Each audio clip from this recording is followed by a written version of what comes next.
تو اب میں جلدی سے اصل کی طرف آتا ہوں. میں نے کہا تھا اتباع اور تقلید میں ازروع قرآن کوئی فرق نہیں ہے, کیونکہ قرآن میں آتا ہے کہ اللہ تعالیٰ کا ارشاد ہے کہ جب ان سے کہا جاتا ہے اتبعوا ما انزل الیکم من ربکم, اس قرآن کی اتباع کرو جو نازل کیا ہے, تو یہ کہتے ہیں ہم اتباع کریں گے اپنے باپ دادا کی. تو وہ اپنے باپ دادا کی کیا دلیل سے اتباع کر رہے تھے؟ اندھی تقلید کو اتباع کہا گیا ہے نا. نہیں آ رہی بات. تو قرآن میں اطاعت کا لفظ, اتباع کا لفظ وہ تقلید ہی کے معنی میں ہے, ایک ہی چیز ہے. یہ تو بعد میں لوگوں نے فرق نکالے ہیں, قرآن میں ایسا نہیں ہے. قرآن میں آتا ہے اطیعوا اللہ و اطیعوا الرسول و اولی الامر منکم, اللہ کی اطاعت کرو, رسول کی, اور اولو الامر. اولو الامر میں حکمران بھی ہیں اور عبداللہ بن عباس کی تفسیر کے مطابق علماء ہیں.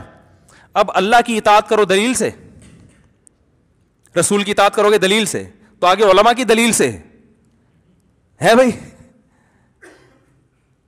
بولو نا بھائی.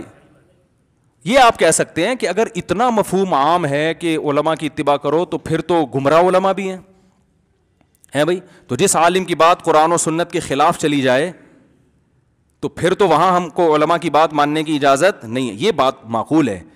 واقعی ہم یہ کہتے ہیں کہ امام ابو حنیفہ کا کوئی قول, امام شافعی کا کوئی قول اگر دلیل سے ثابت ہو جائے کہ نبی کے خلاف ہے, پھر جو امام ابو حنیفہ کو فالو کرے گا خدا کی قسم کافر ہو جائے گا وہ, کیونکہ وہ نبی کی بات پر ابو حنیفہ کی بات کو ترجیح دے رہا ہے. لیکن بات یہ ہے کہ یہ آپ کے کہنے سے نہیں پتہ چلتا کہ امام حنیفہ کا یہ قول نبی کے خلاف ہے. بات آ رہی ہے سمجھ میں؟ یہ نہیں رہا ہوتا. اگر امام حنیفہ نبی کے خلاف اقوال کرتے تو ابو حنیفہ نہ ہوتے. وہ بات آ رہی ہے سمجھ میں؟ یہ ابو حنیفہ تھوڑی بنتے. دیکھو نبی کے خلاف بات کرنے میں دو چیزیں ہوتی ہیں, تو علم ناقص ہو یا سمجھ ناقص ہو. نہ ان کا علم ناقص تھا نہ ان کی سمجھ ناقص تھی. علم بھی مجتہد کی ڈیفینیشن یہ قرآن و سنت کا عالم اور اس کو سمجھنے والا. حدیث میں آتا ہے میری جو بات سنو آگے پہنچا دو, کیونکہ بہت سے لوگ بات سنتے ہیں رب حامل فقہ غیر فقیہ, سمجھتے نہیں ہیں. یہ بھی انجینئر صاحب نے اب تک اس کا بھی کوئی جواب نہیں دیا. انہوں نے کہا تھا ہر آدمی حدیث سمجھ سکتا ہے, تو میں نے کہا تھا یہ تو حدیث سے ثابت ہوتا ہے کہ ہر ایک نہیں سمجھ سکتا. کچھ سمجھتے ہیں کچھ نہیں سمجھتے. تو فقیہ اور غیر فقیہ کی شرط کس نے لگائی ہے؟ نبی صلی اللہ علیہ وسلم نے. یہ فرق نبی نے کیا ہے. سب کو ایک ہی لاٹھی سے نہیں آپ ہانک سکتے. تو امت کے فقہا وہ زیادہ حدیث کو سمجھتے تھے. تو اصل میں ہوتا یوں ہے کہ آپ کو جب ایک حدیث ملی ہے تو آپ اس کا مطلب کچھ اور سمجھے ہو, امام ابو حنیفہ اس کا مطلب کچھ اور سمجھے ہیں, تو آپ اپنی سمجھ کو حدیث قرار دے رہے ہو, امام حنیفہ کی سمجھ کو حدیث کے مخالف. حالانکہ وہ امام حنیفہ کی سمجھ حدیث کے خلاف نہیں, آپ کی سمجھ کے خلاف ہوتی ہے. ایسے موقع پہ ہم کہتے ہیں اپنی سمجھ پہ اعتماد کرنے کے بجائے انسان کے بچے بنو, کسی مجتہد کی سمجھ پہ اعتماد کرو. کیونکہ امام حنیفہ کو اگر یہ بھی ہو سکتا ہے کہ کچھ حدیثیں امام صاحب تک نہ پہنچی ہوں, یہ بھی پاسبل ہے. دنیا میں کوئی بھی ایسا نہیں ہے جو کہ مجھے ساری حدیثیں پہنچ گئی, یہ تو ممکن ہے نا, تو ہر ایک کے ساتھ ہوتا ہے. تو امام حنیفہ کے ساتھ بھی ایسا ہوا ہے, لیکن جب ہوا تو ان کے شاگردوں نے امام ابو حنیفہ کے قول کو حدیث ملنے کے بعد چھوڑ دیا, اور پھر فقہ حنفی میں اس مسئلے میں امام ابو حنیفہ کے قول پہ فتویٰ نہیں ہے. مثال کے طور پر نماز استسقاء, بارش کی جو نماز ہم پڑھتے ہیں, امام ابو حنیفہ کے نزدیک بارش میں کوئی نماز ثابت نہیں ہے, صرف استغفار ہے. سمجھ رہے ہو؟ صرف کیا ہے؟ استغفار. لیکن ہم ساری دنیا میں پڑھی جاتی ہے نا.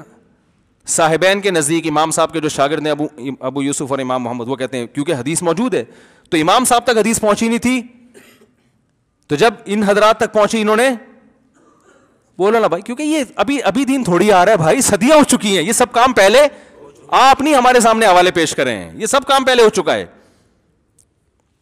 تو پہلے سب سے پہلے قرآن ہے, کتاب اللہ ہے, حدیث کا مقام اس کے بعد ہے, پھر حدیث متواتر پہلے ہے, خبر واحد بعد میں. تو یہ جو ایک کہا جاتا ہے نا بس جہاں سے بھی جو اذا صح الحدیث, کہیں سے بھی حدیث ملے لے لو, ایسا نہیں ہے بھائی.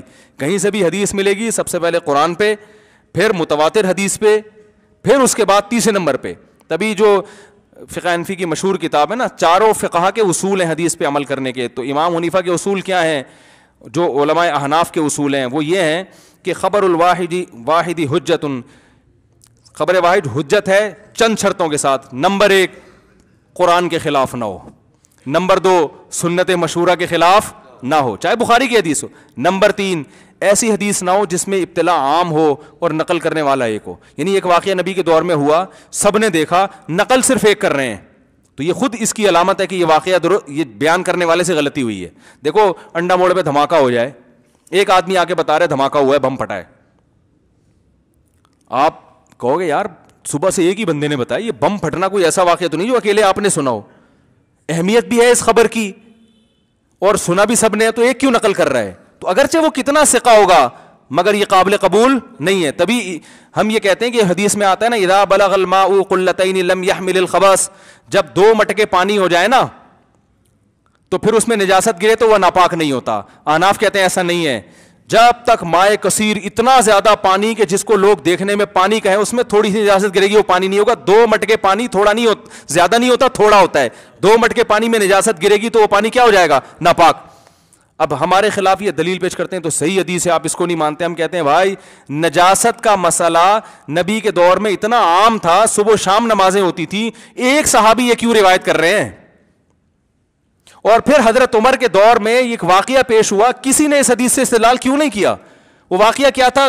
کنویں میں گر کے ایک حبشی ہلاک ہو گیا تھا, حضرت عمر نے سارا پانی نکالنے کا حکم دیا, حالانکہ وہ 2 مٹکے سے کئی گنا زیادہ تھا. نہیں یاری بات, وہ تو کہتے بھائی جب اتنا پانی نکال دو کہ رنگ بو اور ذائقہ کیا ہو جائے, ختم ہو جائے, لیکن انہوں نے کہا سارا پانی. تو یہ تو صبح و شام ہوتی تھی نا, تو بہت ساری چیزیں ہوتی ہیں. لیکن آج جیسے وہ ہوتا ہے نا, ایک کسی کے ہاتھ میں ایک خطرناک چیز آ جائے, اور جیسے وہ امریکہ کہتا ہے نا پاکستان کے پاس ایٹم بم ہے تو یہ غیر محفوظ ہاتھوں میں چلا گیا تو کہیں بھی پھاڑ دیں گے, ہوتا ہے نا ہر وقت وہ ہمیں ڈراتے رہتے ہیں, غیر محفوظ ہاتھوں میں چلا گیا تو کہیں بھی پھاڑ دیں گے. تو واقعی اگر سوچو ایٹم بم کسی غیر محفوظ ہاتھ میں چلا جائے, یا کسی پاگل کے ہاتھ میں آپ نے بندوق پکڑا دی, او بھائی بھاگو پھر وہاں سے. تو یاد رکھو یہ قرآن و حدیث کسی انجینئر یا کسی ڈاکٹر کے پاس آ جائے نا, بھاگ جاؤ وہاں سے. بات آ رہی ہے سمجھ میں؟ یہ ایک بم ہے جو نااہل کے ہاتھ میں آ گیا ہے, سمجھ رہے ہیں؟ ایک بم ہے جو کس کے ہاتھ میں آ گیا؟ ایسے شخص کے ہاتھ میں آ گیا جو اہل نہیں ہے, وہ کچھ بھی کر دے گا. تو اب یہ نہیں کہ اس کو سنو وہاں سے پتلی گلی سے نکلو بھائی, جیسے پاگل کے ہاتھ میں بندوق, عقل مند کے ہاتھ میں آئے گی, فائدہ ہوگا اس بندوق سے. آپ کہو گے اس کے پاس آگے کھڑے ہو, یہاں چور نہیں آئیں گے, یہاں ڈاکو نہیں آئیں گے. جیسے یورپ میں جو پولیس ہوتی ہے نا, لوگ اس کے پاس جا کے بیٹھ جاتے ہیں, ان کو پتا ہوتا ہے کہ یہاں کوئی بھی نہیں آئے گا. ہمارے یہاں پولیس ہوتی ہے, بھاگ جاتے ہیں لوگ یہاں سے. کیا ڈاکو بعد میں لوٹے گا, یہ پہلے لوٹ لے. یہاں ایک ہوٹل تھا, وہاں کبھی کبھار مجھے پٹھان ہوٹل کے پراٹھے بڑے اچھے لگتے ہیں, میں وہاں جاتا تھا ناشتہ کرنے کے لیے.